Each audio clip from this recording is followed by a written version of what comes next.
sa GMA Network Center, ito ang 24 Oras. Guide us, O Lord! Nabalot ng takot at pangamba ang ilang taga-Negros provinces dahil sa biglaang pagputok ng Bulkang Kanlaon kaninang hapon. Nagbuga ng makapal at maitim na usok ang bulkan. Ang iba pang detalye kaugnay niyan ihatid namin maya-maya lamang. Nasukol sa isang resort sa Laguna ang umano'y bugaw na ilang linggong minanmanan ng NBI dahil sa umano'y sex trafficking. Nasagip din ang 10 babaeng inilako umano sa social media bago dalhin sa mga kliyente sa resort. 4 sa kanila mga menor de edad lang. Nakatutok si John Consulta, exclusive.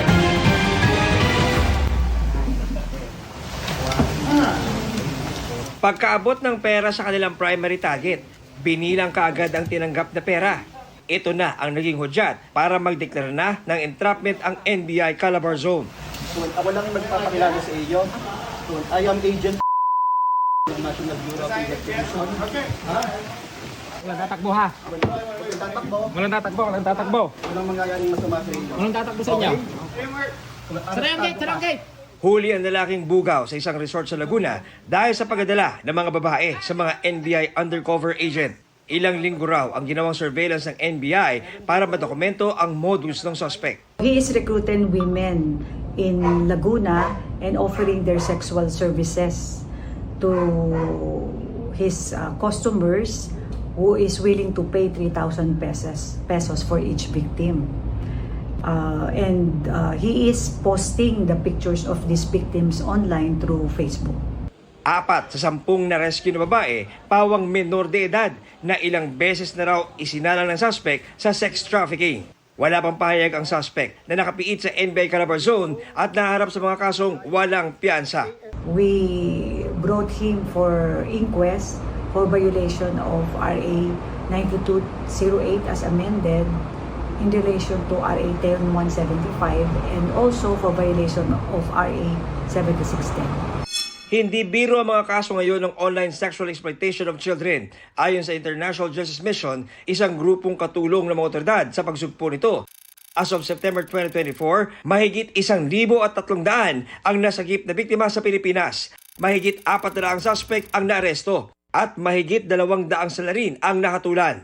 Ayon naman sa US-based na National Center for Missing and Exploited Children, may naitala sa Pilipinas na mahigit 1.7 million na ulat ukol sa online child sexual exploitation noong 2024. Para sa GMA Integrated News, John Consulta, nakatutok 24 oras. Ngayong nag-anunsyo na si Vice President Sara Duterte ng kanyang presidential candidacy, binanggit ng ilang mambabatas na sa tingin nila pinakamalakas na pantapat sa bise, si Naga City Mayor Leni Robredo.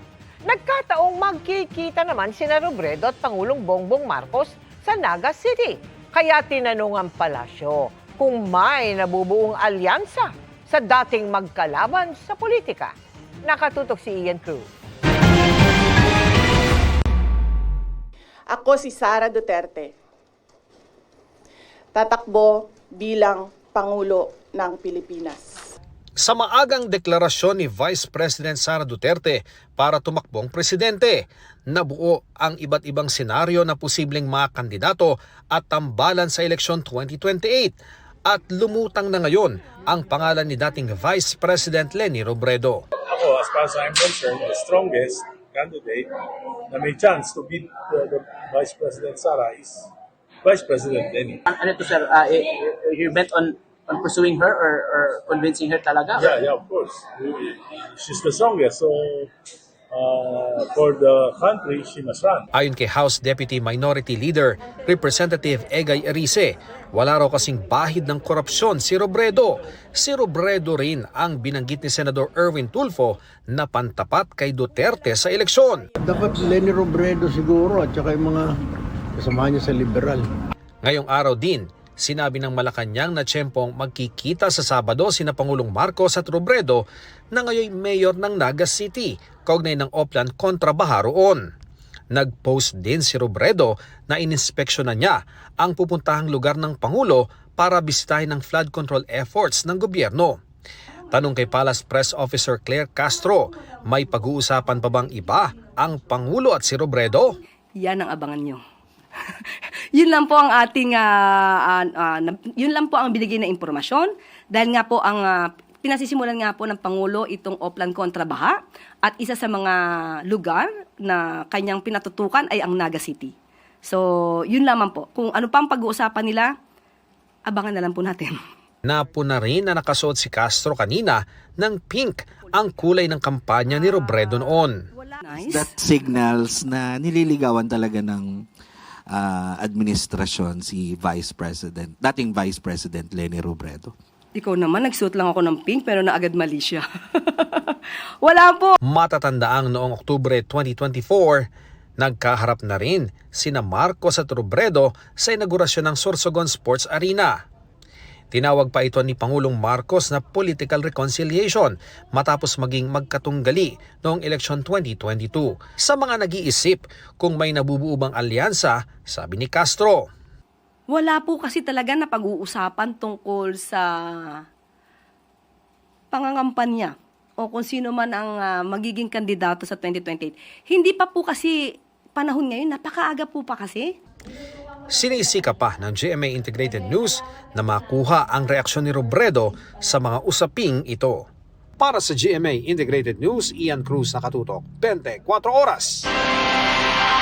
Tinanong din ng palasyo sa reaksyon ni Pangulong Bongbong Marcos sa lumulutang na posibleng tambalan ni na Vice President Sara Duterte at kapatid niyang Senadora Amy Marcos sa eleksyon 2028. So ngayon po, wala pong maaaring tugon at hindi pa po tumutugon o nagre-react ang Pangulo patungkol po dyan.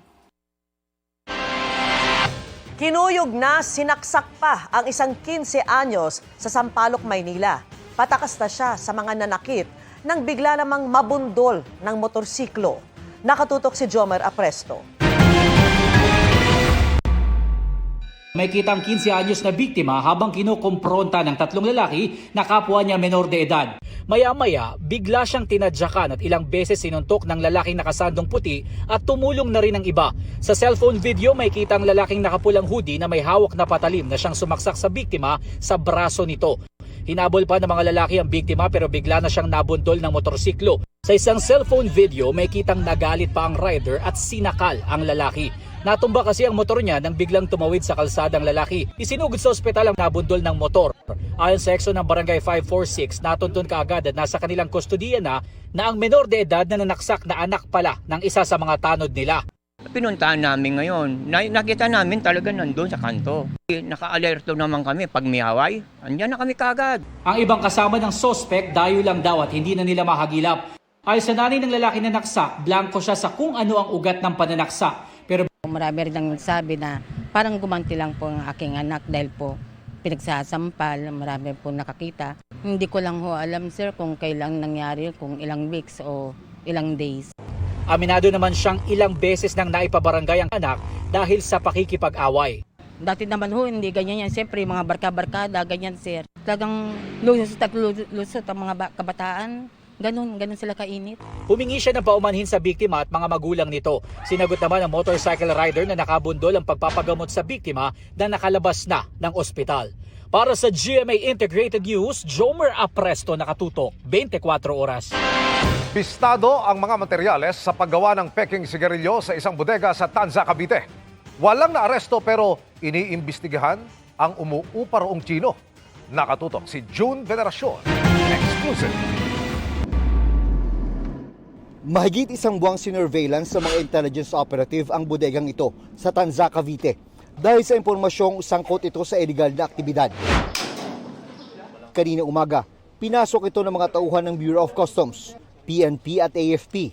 Walang inabutang mga tao pero nakita ang mga materyales at mga kagabitan sa paggawa ng peking sigarilyo. Maghihigpit ho tayo ngayon at nakiusap din ako sa ating Chief of Police sa Bayan ng Tanza at sa ibang ahensya ng gobyerno natin, lalo na yung BPLO, na inspekin lahat to ng warehouse dito po sa aming bayan. At baka meron na naman ganito at may nga rin na naman itong problema to sa atin, siyempre kahiyaya po tayo. Sa dami ng mga operasyon kontra peke at smuggled na sigarilyo, Ito ang unang pagawaan na nadiskubre sa Cavite, ang home province ni Interior Secretary John Vic Rimulya. Napag-alaman sa investigasyon ng mga otoridad na isang Chinese national ang umuupa sa bodegang ito simula pa noong April 2025. Kasama siya ngayon sa mga iniimbestigahan dahil sa pagkakadiskubre ng iligal na pagawaan ng mga peking sigarilyo dito sa Tansa, Cavite. Para sa GMA Integrated News, June Veneracion, Nakatutok, 24 Oras. Hindi dadalo si dating Pangulong Rodrigo Duterte sa confirmation of charges hearing ng mga hinaharap niyang kaso sa ICC batay sa nilagdaan niyang sulat sa pre-trial chamber. Pero ang sabi ng ICC, request lang ito na nasa mga hukom kung pagbibigyan. Nakatutok si Marisol Abduraman. Sa isang nilagdaang sulat, isinumite ng kanyang mga abogado sa Pre-Trial Chamber 1. Sinabi ni dating Pangulong Rodrigo Duterte na hindi siya dadalo sa hearing sa confirmation of charges mula February 23 hanggang 27. Kahit daw online, di siya dadalo. Hindi raw niya kinikilala ang jurisdiction ng ICC sa kanya. Isinalarawan niya ang sarili na isang Filipinong sapilit ang pinasok sa eroplano at dinala sa The Hague, Netherlands. Labag daw ito sa saligang batas at sa soberanya ng bansa. Ang Office of the President daw ang kumamada nito at nag-charter pa ng eroplano para sa kanya. Sabi ni Duterte, alam niyang ang pwedeng kahinatnan ng di niya pagdalo o pag-waive ng karapatan niya, pero tiwala raw siya sa kakayahan ng kanyang mga abogado na questionin at hamunin ang mga ebidensya laban sa kanya. Ang paratang daw na pinamunuan niya ang extrajudicial killings noong mayor at presidente siya ay hindi totoo. Inimbento lang daw ito ng mga kalaban sa politiko ng ilang taon. Matanda na raw siya, pagod na at mahina. Sana raw irespeto ng korte ang kapayapaan niya sa loob ng selda niya. Tanggap na raw niya na doon siya mamamatay, pero mananatiling para sa Pilipinas ang puso niya. Ayaw daw niya dumalo sa mga legal proceedings na makakalimutan din niya agad. Ang sabi ng ICC, ang pag-waive ni Duterte sa 4 na araw na confirmation hearing ay isang request sa korte. Depende raw sa ICC judges para sa desisyon na ito sa ngayon. Para naman kay Congresswoman Leila de Lima, ang mga deklarasyong ito ni Duterte ay patunay na maayos ang pag-iisip niya. Propaganda at legal strategy lang ni Duterte ang hindi pagdalo. Pero sa submission ng abogado ni Duterte sa ICC, sinabi nilang dinikta raw ni Duterte ang laman ng pahayag noong Lunes, February 16. Noong Martes, nilagdaan daw niya ito kahit hindi niya naaalala kung ano yung mga dinikta niya. Ang Malacanang naman, iginiit na naayon sa batas ang pagpapadala sa The Hague ni Duterte.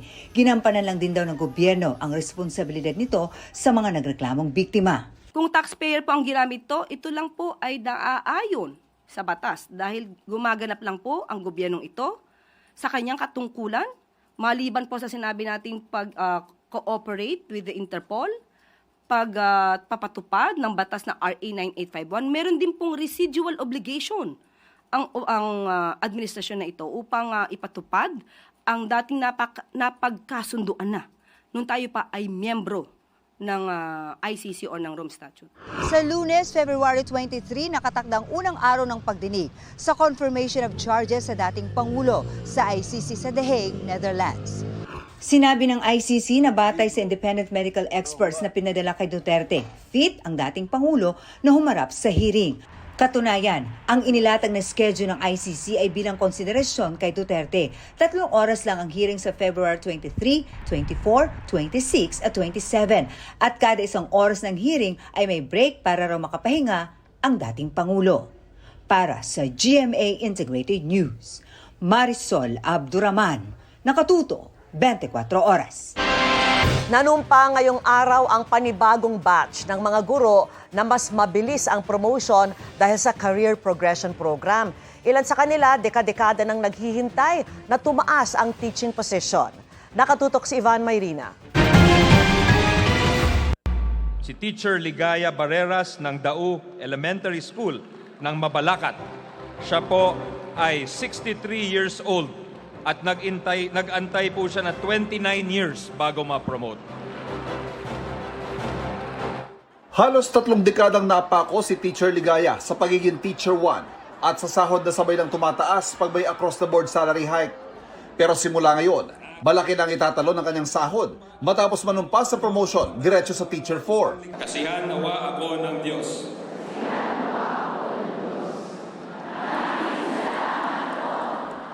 Mas mataas din ang pensyon, pero bonus lang yan sa inspirasyong dala nito para paghusayan pa ang nalalabing 2 taon niya bago magretiro. I am after all the knowledge and the learnings na kailangang ibigay ko sa kanila. But now, as teacher 4, lahat ng makakaya ko until I reach the retirement age of 65 years old, gagawin ko pa ang aking makakaya. Ngayong araw ay 2,000 silang guro ng Pampanga at Bulacan na na-promote. Pero ikatlong batch na sila sa libu-libong tumaas ang teaching level mula na maisa batas ang Teacher Progression Program nung nakaraang taon. Basta may malinaw na teaching at leadership track at may kaakibat yung pag-angat sa ranggo at benepisyo sa programang ipinagmalaki ni Pangulong Bongbong Marcos. Gumagawa tayo ng mga hakbang upang marami pang guro ang tumaas ang posisyon at kagaya ng aking ipinangako, walang sino man na teacher ang magre-retire na teacher 1. Kahit kasi high-tech na ang mundo at pwedeng matuto sa mga gadget, iba pa rin ang turo ni teacher. Kahit ilang laptop, artificial intelligence o ano pang teknolohiya ang gamitin natin, wala pa rin papalit sa pagmamahal, sa malasakit at sa alaga ng ating mga guro sa inyong mga estudyante. Muli rin siniguro ng Pangulo na prioridad ng edukasyon sa nalalabing mahigit 2 taon ng kanyang termino. Pinakamataas sa 2026 budget ang mahigit 1 trilyong pisong inilaan sa sektor na ito. Para sa GMA Integrated News, Ivan Mayrina, nakatutok, 24 oras. Good evening mga kapuso! Aminadong nag-a-adjust pa pero masaya raw sa pagbabalik Pilipinas si Bianca King at kanyang pamilya matapos ang ilang taong paninirahan sa Australia. Balik acting din si Bianca na mapapanood na ngayong Sabado sa episode ng Magpakailanman. Makichika kay Nelson Canlas. Getting there sa pagiging well-adjusted sina Bianca King at kanyang pamilya matapos mag-relocate sa Pilipinas matapos manirahan sa Bowral, Australia. Malayo raw ang buhay nila roon kumpara dito. Dahil kung tahimik ang lugar nila sa Bowral, dito maingay pero masaya dahil marami silang nakakasama. Nandun lang ako sa mindset na yung letting go and having other people, having my village help me take care of my child when I have to work. But she's here with me today. Bit-bit ko pa din. Ang totoo raw nag-e-enjoy sa kanilang pananatili rito sa bansa, ang 3-year-old daughter niyang si Sadie. Gustong-gusto niya actually na maraming tao nakapaligid sa kanya. Kasi naiiba siya dun sa buhay namin dun na kaming dalawa lang 24/7. Of course, her dad is around, pero when her dad is working, diba? Talagang kami, me and you against the world, kaming dalawa lang. But now, may yaya, may mga tita, may mga friends, ninang, all around. Bukod sa pagbabalik bansa, nagbabalik din sa pag-arte si Bianca. Matapos ang halos 1.5 dekada para sa episode ng Magpakailanman na pinamagatang Unconditional Love. Pinaghandaan ng kapuso actress ang kanyang TV comeback kung saan gaganap siya bilang si Jana, isang single mom na content creator at influencer na pilit na itataguyod ng mag-isa ang anak na may cerebral palsy. Panigurado raw na marami ang mai-inspire sa kwentong ito. After ko nga malaman kung ano yung kwento niya when I watched all her vlogs, I was like, wala akong karapatan magreklamo bilang isang ina. Kung ano man yung pinagdadaanan ko bilang isang ina, nothing compared to the experience of Jana. Nelson Canlas, updated sa Showbiz Happenings. Patay ang tumatayong kalihim umano ng mga rebelde sa Camarines Provinces. Matapos maawi sa engkwentro ang operasyon ng Philippine Army, narito ang eksklusibo kong pagtutok. Tinutunton ng Philippine Army ang pinagtataguan ng isang umunoy opisyal ng New People's Army nang sumiklab ang barilan. Oh, tropa yan, sir! Wala pumuputok dyan! Pumuputok noon! Papalapit na noon ang mga sundalo sa masukal at mabundok na pinagkukutaan ng rebelde sa Barangay Kulasi sa Mercedes, Camarines Norte, nang makatunog daw ang mga kalaban. Wala pumuputok sa kita! Wala pumuputok sa likod! Meron doon! Ang palitan ng bala nagtagal ng higit 10 minuto. Assault na! Assault! Wala pumuputok sa kita! Wala pumuputok sa likod! Bago tuluyang nakontrol ng mga sundalo ang sitwasyon. Matapos ang engkwentro, tumambad ang bangkay ni alias Bogs. Tumatayong kalihim umano ng mga rebelding nakabase ang operasyon sa Camarines Provinces. Wanted siya sa mga kasong may kinalaman sa mga pag-atake sa installation ng sundalo at pulis. Itong tao na ito, sir, ay makailang beses na rin tumangging mag-surrender sa atin kahit pa nangako tayo sa kanya na tutulungan natin sa kanyang mga kinasasangkotang kaso. Siyang namumuno dito sa Sub-Regional Committee 1 na kumikilos dito rin sa bahagi ng Camarines Sur at buong probinsya ng Camarines Norte. Na-recover din ng militar ang ilang laptop, mga subversibong dokumento at iba pang gamit sa operasyon ng mga rebelde. Tinrabaho ng militar si alias Bogs sa tulong daw ng mga concerned citizen.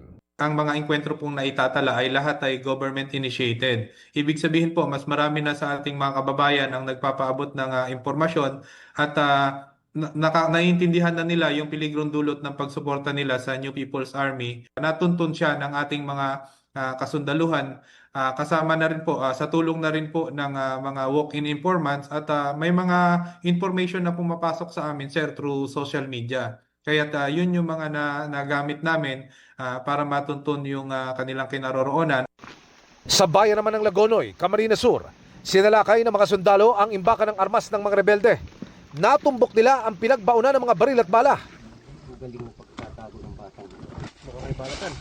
Natumbok ito ng mga sundalo matapos ituro ng mga rebelding una ng sumuko sa AFP. Para sa GMA Integrated News, Emilio Sumangil, nakatutok 24 oras. Nasa opisina na ng House Speaker ang ika-4 na impeachment complaint laban kay Vice President Sara Duterte. Sa gitna niyan, tila nagpaalala naman ang Malacanang sa mga kongresista na posibleng mabago ang paninindigan sa impeachment kasunod ng anunsyo ng bise ng pagtakbo sa 2028. Nakatutok si Mari Zumari. Matapos isampa kagabi ang pang-4 na impeachment complaint laban kay Vice President Sara Duterte, ipinasa na ito ngayong araw ng House Secretary General sa opisina ni House Speaker Bogie D. III. Ang reklamo, inihain ng isang attorney Nathaniel G. Cabrera at inendorso ni na House Committee on Human Rights Chairman Benny Abante Jr. at Deputy Speaker Paulo Ortega V. Kabilang sa mga paratang ang culpable violation of the Constitution, betrayal of public trust, graft and corruption, bribery at iba pang high crimes. Para ito sa umano'y maling paggamit ng mahigit 612 million pesos na confidential funds, pagbanta umano ng bise na ipapapatay si Pangulong Bongbong Marcos at iba pa. Ayon sa reklamo, may ilang bank accounts, mga ari-arian at malalaking transaksyon na hindi umano ganap na naipakita sa mga SALE ni Duterte na nagbubukas ng tanong kung tama nga ba ang naideklara niyang net worth. Binanggit din sa reklamo ang sinumpaang salaysay ng umano'y bagman ni Duterte na si Ramil Madriaga na nagkwento tungkol sa paghahatid daw niya ng milyon-milyong piso na nakalagay sa mga duffel bag matapos ang encashment ng confidential at intelligence funds ng Office of the Vice President at Department of Education. This might be the smoking gun because Ramil Madriaga is quite close to the former president and the vice president. Hindi lang yan, kundi Ramil Madriaga is actually a very educated person. No? Ginawa siyang hindi lamang bodyguard ni Vice President Sara, but talagang ginawa siyang leader. Tila nagpaalala naman ng palasyo sa mga kongresista na posibleng mabago ang paninindigan sa impeachment kasunod ng anunsyo ng bise na tatakbo siya sa pagkapangulo. Hindi naman po siguro sila ganon kaduwag para lang matakot dahil nagdeklara lang ang isang tao na siya tatakbo sa pagkapresidente. Sa ilalim ng konstitusyon, ang Kamara ang may eksklusibong kapangyarihan na simulan ng proseso ng impeachment. Kung makakakuha ng sapat na boto na 1/3 ng mga kongresista, may papasa ito sa Senado na uupong impeachment court. Sa kasalukuyan, ang 4 na complaints ay nakabimbim pa sa Office of the Speaker. May 10 session days ang opisina ni Speaker D para isama ang mga ito sa order of business ng plenaryo at ire-refer sa House Committee on Justice. Kapag pareha sufficient in form and substance, bibigyan na natin ng notice si respondent for her to file an answer within the period of 10 session days, no? 10 calendar days, no? And then from there, ay pwede pang sumagot ang complainant by way of reply, and then the respondent may answer also by way of rejoinder. Hinihinga namin ng pahayag si Vice President Duterte kaugnay ng mga reklamo laban sa kanya. Para sa GMA Integrated News, Mariz Umali nakatutok, 24 oras. Naperwisyo ng malawakang blackout ang ilang lalawigan sa Mindanao dahil sa naputol na kable. Iniimbestigahan na ng National Grid Corporation of the Philippines ang sanhi ng pinsala. Nakatutok si Efren Mamak ng GMA Regional TV. Mga pamaypay muna at minifan imbes na blower ang ginamit ng mga hairstylist sa isang salon sa Cotabato City kahapon kaysa mabitin ang finishing touches sa bagong ribbon pa namang buhok ng kanilang customer. Kalagitnaan na kasi ng pag-aayos nang biglang mag-brown out kahapon. Lahat ng mga trabaho namin, wala. Madilim. Tapos, nahihirapan kami, ang init, ganun. Ang ibang client namin, nagsilabasa na lang. Dinagsa rin ng mga nakikicharge sa barangay hall ng Poblasyon 1 na may generator. Gayon din ang may generator sa Alyosan, Cotabato. Malawakan na pala ang unscheduled power interruption na nakaapekto sa mga linya ng kuryente, hindi lang sa Cotabato Province at Cotabato City, kundi sa Maguindanao del Norte, Maguindanao del Sur at ibang bahagi sa Special Geographic Area sa BARM. Ang naging sanhi po sir ay yung pagkaputol ng kable ng kuryente between Tower 46 and 47 sa Barangay Dalingawin, Tikit, Cotabato Province. Delikado ang brownout para sa bisa ng mga bakuna ng parang Maguindanao del Norte, kaya agad silang ikinarga sa isang patient transport vehicle para dalhin sa cold storage facility ng isang ospital. 12:16 p.m. nitong Martes pa nagsimula ang brownout na tumagal hanggang kahapon dahil sa may iba pang problemang nadiskubre sa repair. While the technical teams were conducting final inspections following repairs between Tower 46 and 47, additional technical issues were discovered at nearby towers. As a result, the restoration process took longer than initially anticipated. Pasado 3:00 ng hapon kahapon na ibalik ang kuryente sa ilang lugar at sa ngayon ay balik normal na ang supply ng kuryente. Pero tuloy ang investigasyon ng National Grid Corporation of the Philippines sa sanhi ng pagkakaputol ng nasabing power lines. Mula sa GMA Regional TV at GMA Integrated News, Efren Mamak, nakatutok, 24 oras. Stressful man ang mga nagdaang linggo para kay Rian Ramos matapos madawit sa kontrobersiya kasama ang kaibigang si Michelle D. Inilahad ng aktres sa isang exclusive interview na umaasa siyang lalabas sa huli ang katotohanan. Ichichika yan ni Aubrey Carampel. Sa unang pagkakataon, nagpaunlak ng eksklusibong panayam sa GMA Integrated News ang kapuso star na si Rian Ramos. Sa gitna ito ng kinakaharap niyang kontrobersya, kasama pa ang kapwa kapuso na si Michelle D.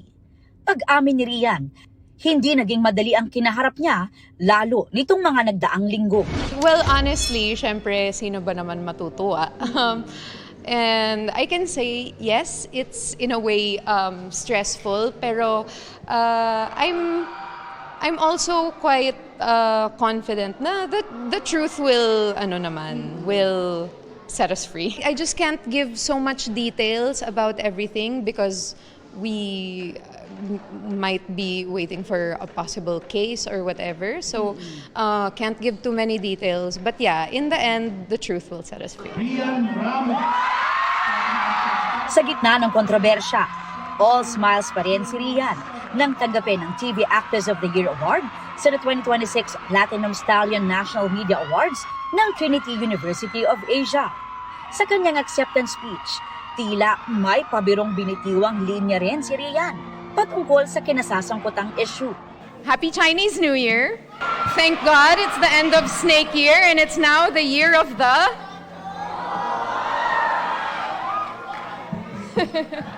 What a way to start it. Paampaw nga dyan, charot. Ang kaibigang si Michelle D. nagpost din noong Chinese New Year na may hawak na angpaw kung saan nagpost din ng comment si Rian. Pero paglilinaw ni Rian, I think where that's coming from really is not that it's a funny matter. Kung ano naman yung totoo, yun yung lalabas eh. And that's why I feel confident na things are going to be okay. Magsasalita ka sa tamang panahon. Oo naman. It's just not the right time right now. And, honestly, a lot of people are asking me to defend myself. The more important thing right now is not to defend myself because I don't need to. Ang natanggap naman daw na award ay patunay na mas nangingibabaw ang kanyang passion and integrity, lalo na pagdating sa kanyang trabaho bilang aktres. Channeling her keramite na nga ang atake ni Rian in her white dress. I am so grateful to all of the students of Trinity University of Asia, of course, all of the faculty and staff. It's so nice to be representing Encantadia Chronicle Sangre today. Aubrey Carampel, updated sa Showbiz Happenings. Inalis sa pwesto habang iniimbestigahan ang 2 bagong pulis.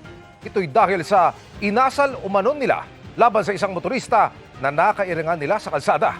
Nakatutok si Mark Salazar. Nakago po yan. Sa road incident na ito sa Ermita, Maynila kahapon, sabi ng motorista na may kuha ng video, nagkainisan lang daw sila sa kalsada ng isang police mobile. Ubat sa akin kanina. Tapos nung nabusinahan, galit. Partida na yan, mga PO1 pa lang yan. Ang nangyari naman, binarahan ng motorista sa stoplight. Ayan po, nakago. Nakabala na yung nasa. Ayaw nilang hinarangan nila ako dito. Ayan yun. Tapos, ayan, ang trabaho nila. Tingnan niyo po ang trabaho niyan. Kung nalista, umalis. Ang video na ito na ipinadala sa transport vlogger na si James Dickin. Nag-viral ito dahil ang punto ng kwento, bagitong mga pulis pa lang, arogante na. Nang kuna ng paliwanag, sinabi raw ng mga pulis na nasiraan sila ng sasakyan noon. They are claiming na nagkaroon ng mechanical trouble yung kanilang patrol vehicle. And they are stating, ongoing pa naman ang ating investigation at validation doon sa mga CCTV footage. Actually, the vehicle is undergoing repair today. Yes, ma'am. Because of that incident. Kailangan magkaroon tayo ng patas na pag-iimbestiga. At katulad ng nabanggit natin, kung ganon yung talagang ginawa ng mga polis natin, mananagot sila. Hanggang sa inamin na rin ng mga sangkot na pulis ang inasal sa viral video at ikinwento ang ugat ng road incident. Sinubukan po namin mag-overtake po doon sa nasa unahan po namin. Kasi yung nga po may kailangan po ng police assistance. Then ito pong si Vios, akala niya po is kinat daw po namin siya. Yun niya po, pagka ligo po namin, sakto pong nandun po siya, umusina po siya ng matagal. Yun po, so on. Sinuspindi na ng Land Transportation Office ng 70 araw ang lisensya ng sangkot na mga pulis dahil sa pagbara ng traffic flow at beating the red light. Pinadalhan din ng show cause order ang rehistradong may-ari ng mobil. Aandar rin ang proseso ng administrative cases laban sa 2 pulis. Humingi po ako ng public apology sa mga nakapanood ng video. Din sa mga kapwa po na uniform personnel. Yan po, humingi po ako ng apology sa nangyari po. Lalong-lalo na po sa kay Sir Kalinisan po, sa Station Commander at sa PCP Commander po, at sa taong bayan din po at sa mga kapwa ko po pulis na naging masama po ang tingin sa amin. Humingi po ako ng pasensya po. Pero pag-iisipan pa rin ni NAPOLCOM Commissioner Rafael Kalinisan kung kakasuhan sila ng perjury na may kasamang kulong. I was extremely offended with that statement. That was a complete lie. And I will not take it from a policeman, the lowest ranking mammal, the patrolman, lying to the Commissioner of the National Police Commission. Klarong-klaro naman yung video. Kahit naman siguro grade 1, alam na yung nangyari dun sa video na yun. Para sa GMA Integrated News, Mark Salazar, nakatutok 24 oras. Itinalaga ni Pangulong Bongbong Marcos na naging hepe ng NBI ang dating Cabinet Secretary ni dating Pangulong Rodrigo Duterte na si Attorney Melvin Matibag. Nakatutok si Ivan Mayrina. Magkakaroon po ba ng pagbabago sa liderato ng NBI? Yes. Sino po ang itatalaga? Attorney Melvin Matibag. Balik gobyerno ang bagong talagang hepe ng National Bureau of Investigation na si Attorney Melvin Matibag. Pero hindi siya dating bahagi ng Marcos administration, kundi Cabinet Secretary ni dating Pangulong Rodrigo Duterte. Naging Secretary General pa siya ng partido ni Duterte na PDP Laban mula 2021, pero nagbitiw noong 2023. Nitong 2024, naghain si Matibag ng disbarment case sa Korte Suprema laban kay dating presidential spokesman Attorney Harry Roque. Dahil yan sa mga mapanira umanong social media posts, kabilang ang binansagang pulveron video na kalaunay napatunayang deepfake ayon sa NBI. Bagong anunsyo ay isa rin si Matibag sa mga pinagpiliang pumalit na magretiro si Ombudsman Samuel Martires. Tugon ng palasyo nang tanungin kung may kahulugan ng pagtalaga sa isang dating kaalyado ng dating Pangulo. Prerogative po ng Pangulo. Una-una, masasabi natin bakit niya in-appoint or i-appoint. Nandun po yung tiwala. Nakitaan po niya ang si Attorney Melvin Matibag ng maaaring pagtiwalaan. Maaaring magtrabaho para sa gobyerno. Sinubukan naming makapanayam si Matibag sa kanyang napipintong pag-upo bilang hepe ng NBI pero hindi siya sumagot. Papalitan ni Matibag si Attorney Angelito Magno na naupo lang bilang NBI Chief October 2025. Para sa GMA Integrated News, Ivan Mayrina, nakatutok, 24 oras. Bidang mga ibon sa piyesta ng Victoria Tarlac, lalo't meron silang bird sanctuary. Na-experience yan ng mga Kapuso Stars na nagpasaya doon sakay ng isa sa mga float sa parada. May report si Jasmine Gabriel Galban ng GMA Regional TV. Napuno ng galak at masiglang diwa ng kapistahan ang Kanibon Festival sa Victoria, Tarlac. Ang Kanibon o Kanlungan ng mga ibon ay selebrasyon ng pagpapahalaga sa bird sanctuary ng bayan na matatagpuan sa Barangay Canaram. Tahanan ito sa iba't ibang species ng ibon. Ito rin ang tema sa kanilang Grand Float Parade na dinagsa ng libu-libong bisita. Dumagdag din sa sigla ng parada ang mga street dancer. Maganda po yung performance nila kasi makukulay po sila. Tampok din sa parada ang GMA Regional TV Float sa ilang Kapuso artists. Ngiti mula sa mga kapusong matyaga nag-abang ang sumalubong kay Bryce Eusebio. Ramdam na ramdam ko po yung init at yung, kumbaga, ramdam na ramdam mo talaga. Gusto ka nila na nandito. Gusto ka nila na makisaya sa kanila, sa festival nila. Kaya ako naman bilang bisita, bilang dayo, ako gusto ko po talaga ulit bumalik dito. Naramdaman din ang hilig ng fans nang masilayan na ang hating kapatid cast member na si Vince Marestela. Siyempre, sobrang nag-enjoy talaga ako dahil kinikilala ako ng mga tao as Wesley sa show ko ng Hating Kapatid na nag-e-air ng hapon. And siyempre, masaya din kasi parang nakikita ko silang masaya eh.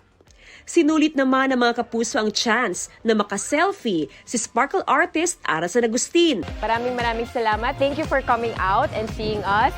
Salamat sa pag-hello-hello at pagbahagi ng inyong mga ngiti sa amin. Thank you. Happy Kanibon Festival, mga kapuso! Mula sa GMA Regional TV at GMA Integrated News, Jasmine Gabriel Galban, nakatutok 24 oras. Ilang araw matapos arestuhin dahil sa umunoy paniniktik, pinoproseso na ngayon ang pagpapadeport sa hinihinalang Mongolian spy.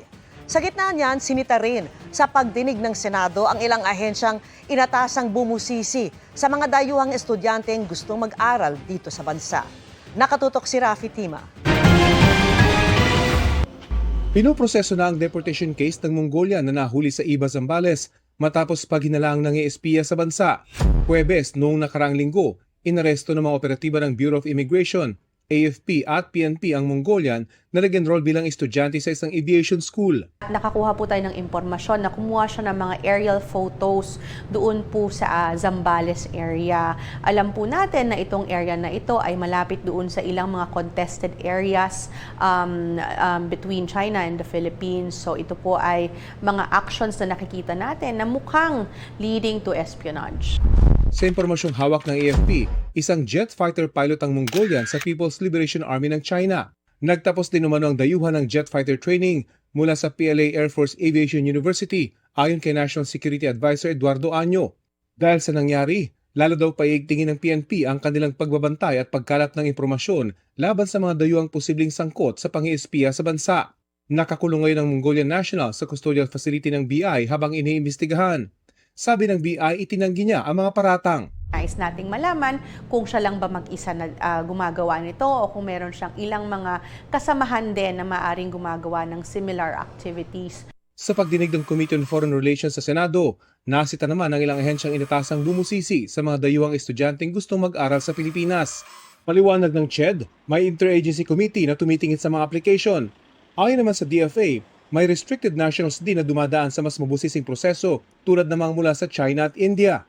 Aminado ang DFA, may limitasyon ito. Ano ho nangyari doon sa nahuli po na Mongolian daw na sinasabi ng mga otoridad natin, espiya po.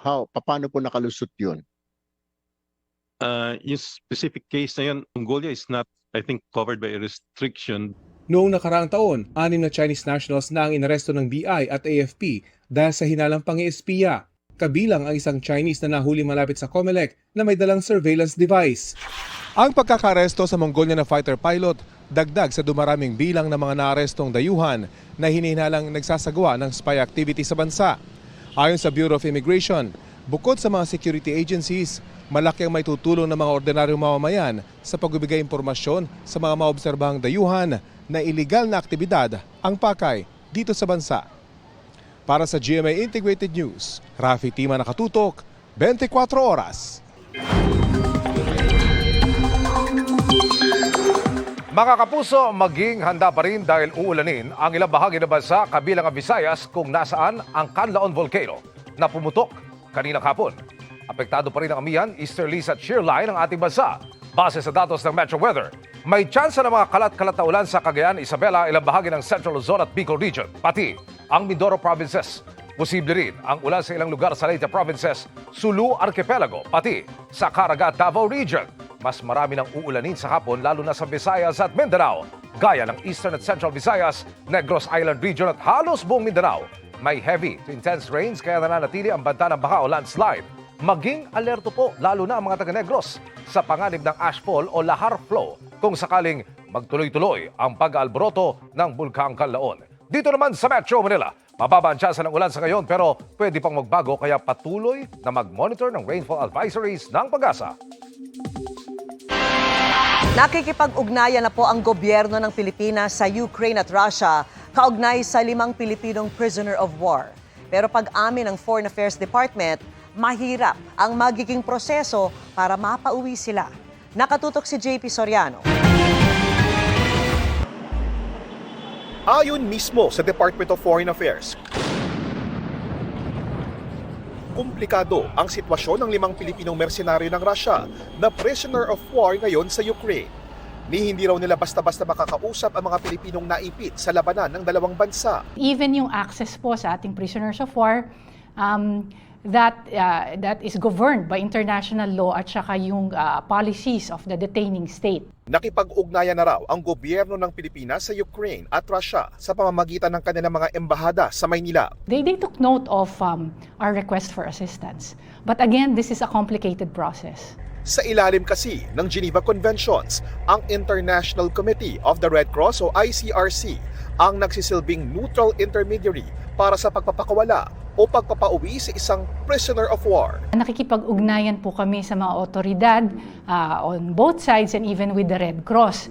But this is a complicated process. The Filipinos are in areas of conflict. Hindi po partido ang Pilipinas sa conflict na ito. So any repatriation or return depends on agreements between the parties to the conflict. Humiling lang panayam ang GMA Integrated News sa Embahada ng Ukraine pero hindi mo na raw ito makapagbibigay.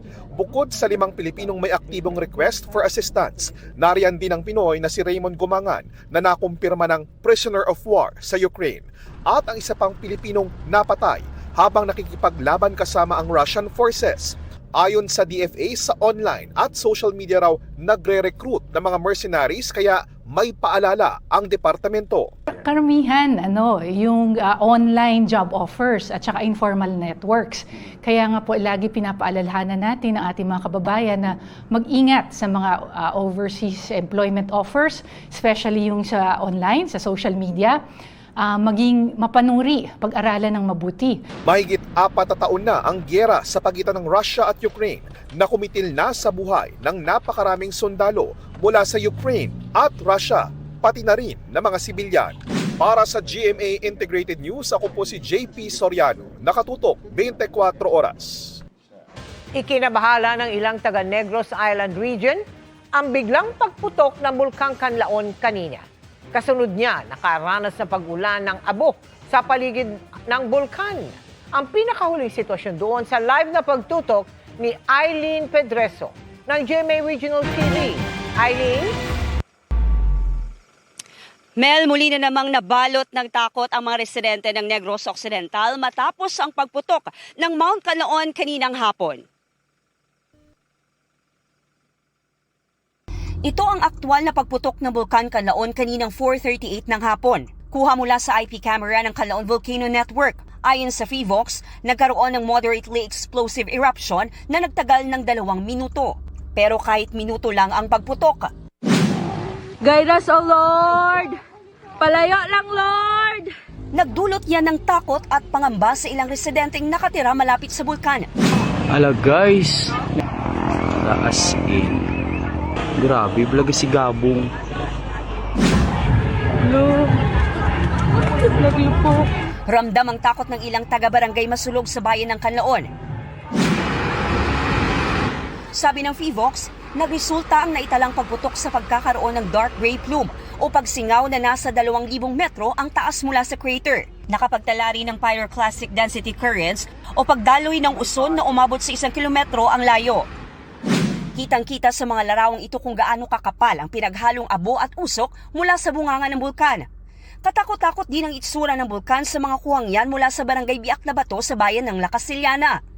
Tanaw rin ang pagputok sa barangay Mailom sa Bagos City, Negros Occidental. Kasunod ng pagputok, nakapagtala ng ashfall sa ilang bahagi ng barangay Maaw, kung saan nagkulay abo ang ilang halaman. Ayon sa FIVOX, nananatili sa alert level 2 ang Bulkan Kanlaon. Patuloy na ipinagbabawal ang pagpasok sa 4-kilometer radius permanent danger zone.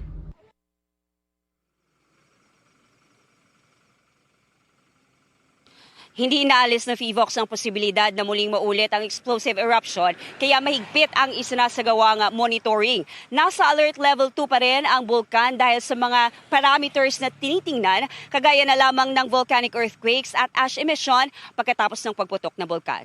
Balik sa iyo, Mel. Maraming salamat sa iyo at ingat kayong lahat dyan, ha? Eileen Pedreso ng GMA Regional TV. Nasa kote na ang itinuturong mastermind sa pagpatay sa isang Chinese na natagpo ang putol-putol ang mga labi at inihalo pa sa kimchi sauce bago isinilid sa drum. Nakatutok si Dano Tingkungko. 4 na araw matapos madiskubring nakasilid sa drum at babad sa kimchi ang putol-putol na labi ng isang Chinese national sa Maynila, naaresto na ng Pasay Police ang itinuturong mastermind sa pagpapapatay. Siya ang Taiwanese national na nakuna ng CCTV sa isang condominium sa Pasay na nagtutulak ng isang trolley na may asul na plastic drum nitong Linggo, February 15. Ayon sa Pasay Police, pasado 1:00 ng hapon kanina ng dakpin sa isang hotel casino sa Parañaque ang 32 anyos na suspect. Nakipagtulungan umano sa pulisya ang live-in partner ng suspect para matuntun siya. Na-recover din ng mga otoridad ang lagaring bakal at shopping knife na pinaniniwala ang ginamit ng suspect sa pagputol-putol sa katawan ng Chinese na biktima na tukoy na rin ang pagkakakilanlan dahil sa membership shopping card nito. Nasa kustodiya ng Pasay Police ang suspect na nakatakdang sumailalim sa inquest proceeding sa Pasay Prosecutor's Office. Sinusubukan naming makuha ang panig ng suspect. Nauna nang nasa kote ng pulisya ang kasabwat ng suspect na siya umanong nangontrata sa van para i-dispatch siya ang drum na may lamang bangkay. Para sa GMA Integrated News, Dano Tingkungko, nakatutok 24 oras. Over sa laugh, ang hatid ng Tambalang Bubay at Tekla na dadalhin ang comedy sa kalye sa version 2.0 ng T-Bats on the Go. Pero bago yan, kamusta na ka nga ba si Bubay na recently lang ay hinimatay on stage habang nagpa-perform? May chika si Nelson Canlas. inaalalayan ko siya siguro. Full of life as always nang makausap namin sina Bubay at Tekla. Pero nito lang January 2026, maraming ang nag-alala para kay Bubay nang himatayin siya sa stage habang nagpe-perform sa Bansud Oriental, Mindoro. Ayon sa Kapuso comedian, under control naman daw ang kanyang kondisyon na absent seizure dahil sa kanyang maintenance medicine at pagpapacheck up. Okay naman na, okay na. Siguro nagpasaway na naman ako that time talaga kay Nelson. Tama. Tumuhog na naman ako. Gusto ko na ikwentuhan na bago yon, hindi ko kasi in-expect din na ganun kalayo pala yung pupunta namin ni Tekla. At saka, wait, go. Ay, Diba? share lang ako after. Before ako nag-show sa doon, galing muna ako ng Tondo sa fiesta doon. Tas Dumagari ka. So pagod ka. Dumiretso na ako agad-agad ng Batangas. Si Tekla, aminadong kinabahan sa nangyari. Diyos ko, nangangatog ako. Sobrang, syempre yung, paano mo explain? At doon ko na-appreciate si Tekla. What? First time hindi mo, ang galing niya kasi, ang galing niya, partner talaga siya. Yun mo talaga masasabi yung the show must go on.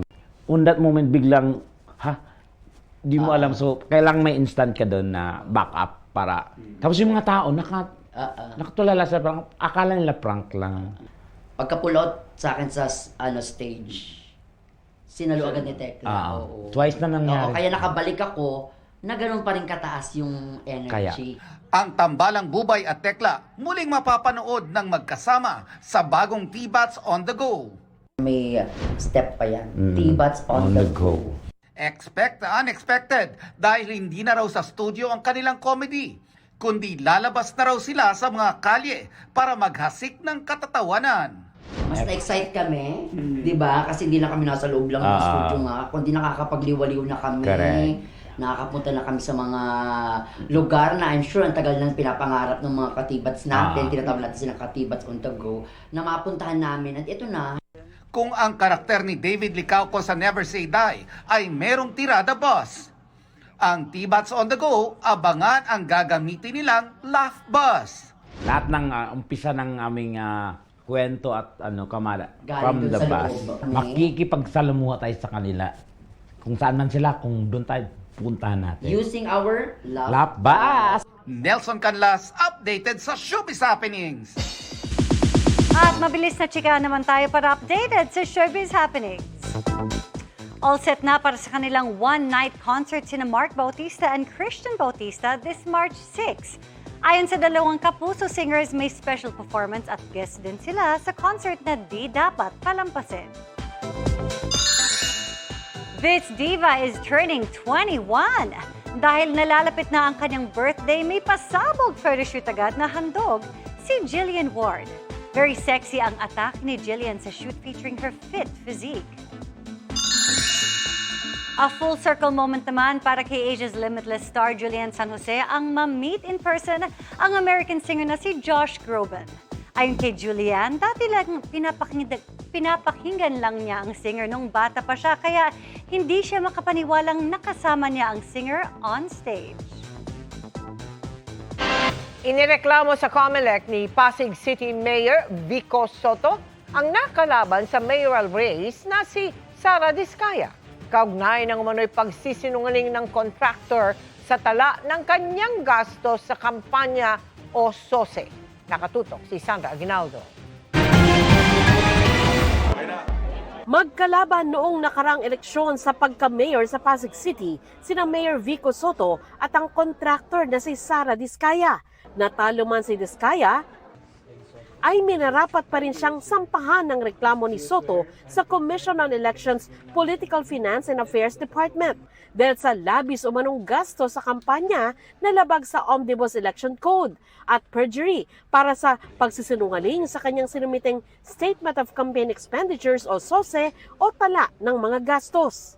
Kung sinabing kailangan mo i-declare lahat ng gastusin mo, dapat i-declare mo ng maayos. Kung di naman ako yung mag-file, wala naman ibang magpa-file din ito. Ayon sa abogado ni Soto, dahil 3 piso kada botante lang ang pwedeng gastusin ng isang botanteng may political party ayon sa Republic Act 7166, Dapat 1.39 million pesos lang ang nagastos ni Diskaya batay sa bilang ng botante sa Pasig na wala pang kalahating milyon. Inilakip sa reklamo ni Soto ang mga umunoy gastos ni Diskaya sa mga patalastas pa lang.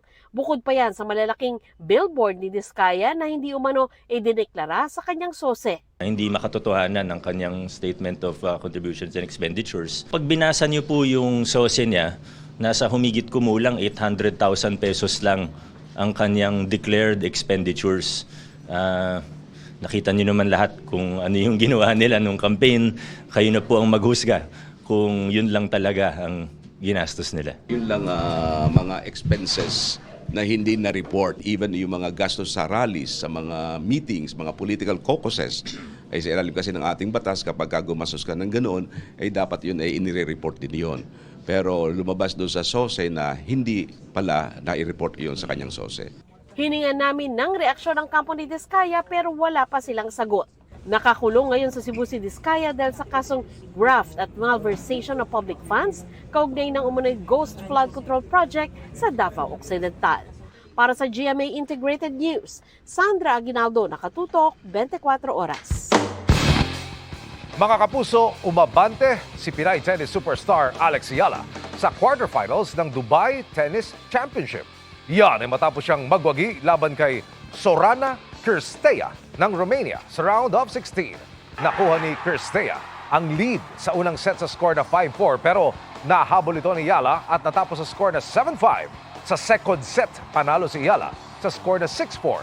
Sunod na makakalaban ni Ayala sa quarterfinals ang pambato ng Amerika na si world number 4, Coco Gauff. The waves of support have really just made every single match all the more special, and it's so difficult to describe the emotions and the actual experience of playing in front of this crowd. So I'm really grateful to be here. Hiniling ng kampo ni dating Pangulong Rodrigo Duterte sa ICC Pretrial Chamber na magdagdag ng items sa listahan ng mga ebidensya na gagamitin sa confirmation of charges hearing sa susunod na linggo. 108 piraso ng ebidensya ang hiniling nilang maidagdag. Ayon sa kampo ni Duterte, lubhang makabuluhan sa depensa ng dating Pangulo ang mga karagdagang ebidensya. Hindi raw ito magdudulot ng unfair prejudice. Muling kinilala ang GMA at ang 24 Oras sa 2026 Platinum Stallion National Media Awards ng Trinity University of Asia. Makichika kay Aubrey Carambel. Stallion goes to GMA Network. Big winner ang GMA Network na itinanghal na TV Station of the Year sa the 2026 Platinum Stallion National Media Awards ng Trinity University of Asia. Pinarangalan din ang ilang kapuso programs and personalities. 24 Oras ang Best TV News Program. Sa panahon ngayon na laganap yung fake news at saka yung mga kumakalat ng mga AI-generated video na akala mo, totoo na. Yun yung mission natin sa 24, magbigay ng mapagkakatiwalaan at maasahang totoong balita. At yun ang gagawin natin sa ngalan ng GMA News. Wagi namang Best Public Service Program host si 24 Oras anchor Vicky Morales para sa Wish Ko Lang. Nananalo namang Best Public Service Program. Si 24 Oras Game Changer segment host Martin Javier ang Best TV Sports Program host. Male News Anchor of the Year naman si State of the Nation anchor Atom Araulio. Best Regional TV Network ang GMA Regional TV. Your recognition continues to inspire us to be able to serve our local communities in Luzon, Visayas, and Mindanao. So maraming pong salamat sa inyong lahat. Itinanghal naman bilang AM Radio Station of the Year ang Super Radio DZBB, habang Best Morning Show ang Unang Hirit. Kinilala rin bilang Best News Magazine Program ang Kapuso Mo Jessica Soho at Best Documentary TV Show ang Eyewitness. Sa larangan ng entertainment, winner ang Mga Batang Riles bilang Best Primetime Drama Series. Ang isa sa mga bida ng serye na si Miguel Tan Felix ang itinanghal na TV Actor of the Year. TV Actress of the Year naman si Rian Ramos para sa kanyang pagganap sa Encantadia Chronicles Sangre. Wagi rin ang kanyang Sangre co-stars. Si Angel Guardian ang Best Primetime Drama Series Actress at si Kelvin Miranda ang Best Primetime Drama Series Actor. Best Noontime Show naman ang It's Showtime. Para sa GMA Integrated News, Aubrey Carampel, nakatutok 24 oras. And that's my chika this Thursday night. Ako po si Iya Arellano. Miss Mel, Miss Vicky Emil. Yeah, tinoo, iya, meron tayo nito. Muli po, maraming salamat. Baka raw dito. Sa lahat ng mga estudyante, siyempre yung faculty, at lahat na bumubuo ng 11th Platinum Stallion National Media Awards 2026 ng Trinity University of Asia. Maraming salamat po sa pagkilala sa 24 oras bilang Best TV News Program. Wow, salamat at taus-puso rin po ang aking pasasalamat sa pagkilala niyo po sa Wish Ko Lang bilang Best Public Service Program at sa atin po bilang Best Public Service Program host. Marami na yan, ha? Maraming Kaya salamat. Blowout na yan. Sunod-sunod na yan, ha? Maraming salamat din po sa pagkilala sa GMA Network bilang TV Station of the Year. At yan ang mga balita ngayong Webes. Ako po si Mel Tiangco. Ako naman po si Vicky Morales para sa mas malaking misyon. Para sa mas malawak na paglilingkod sa bayan, ako po si Emil Sumangit. Mula sa GMA Integrated News, ang News Authority ng Pilipino. Nakatuto kami 24 oras.